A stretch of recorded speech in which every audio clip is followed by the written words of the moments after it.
up in the southern U.S. in the 1960s, and so all of you who know history, history of civil rights, it's quite a conflictual period in U.S. history. So as a kid, I was surrounded by, of course, playing around the woods, but also by these occasional riots and disruptions back then it was about the conflict between whites and blacks and education and integration. So that's very much the context I grew up in elementary school, and I was very fortunate to have a mom, and that was one of the many white moms at the period and black moms, of course, that were facilitating conversations between blacks and whites. And so it was not unusual for me to come home in the after school, after playing with my friends, black or white, and find different colored folks in my living room. That's just kind of how I grew up. Of course, so it was normal for me, and we moved from there to Western North Carolina when I was in, let's say, 12 or 13, and there lived in a rural area in the mountains of the Southern Appalachians, and there I learned more about the Cherokee people and the history of dispossession. We lived right outside what's called their reservation, and I learned about their history of conflict with the Brits and then the U.S. government, and then the Trail of Tears. And of course, there were inspiring individuals that I learned about there that were indigenous leaders and the tribe has a history of resistance. Many people, they're still there because they resisted that removal. So those topics interested me when I was a kid. My dad took me to a community meeting. I think I was 13 or 14 when there was a big timber company was selling its land, and it was right next to the national park and also right next to the tribal reservation. And I went into this big community meeting, and the Sierra Club was there, and they wanted to expand the park, the national park, and the local community members were there. They wanted to keep the forest managed as forest, and they wanted to keep the sawmill open. They were worried about jobs, and I just thought this was all very fascinating. So I think as a kid, I just grew up in this arena of loving the woods, loving to be out in the woods, but just curious about this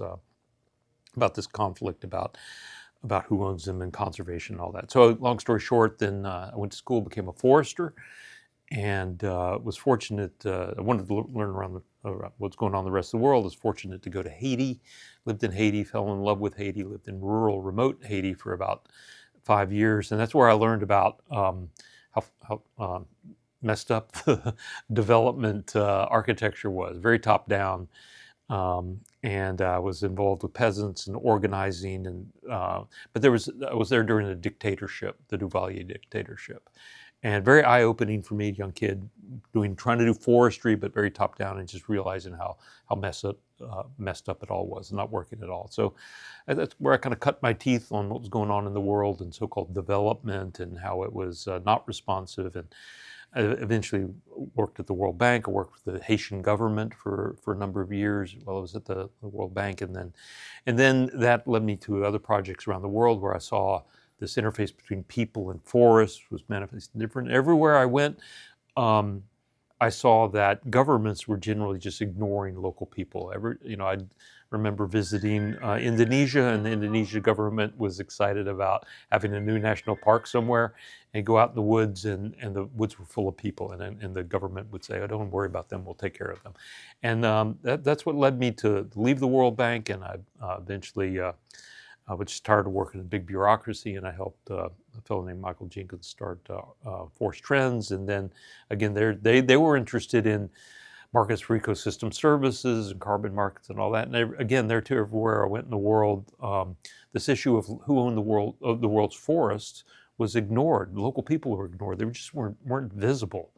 And then you realize, and then I recalled my own history back in Western North Carolina with the Cherokee, the history of resistance. In fact, they're still there, and they have rights, and they're people, and they're interesting, and they have heroes that fought and sacrificed for their people. So I realized that issue of indigenous peoples and lack of recognition and support for them was a problem, a global problem. It really was everywhere, and that whether you cared about butterflies or biodiversity or poverty, that until you address this issue of recognizing Indigenous people's rights and who they were and supporting them.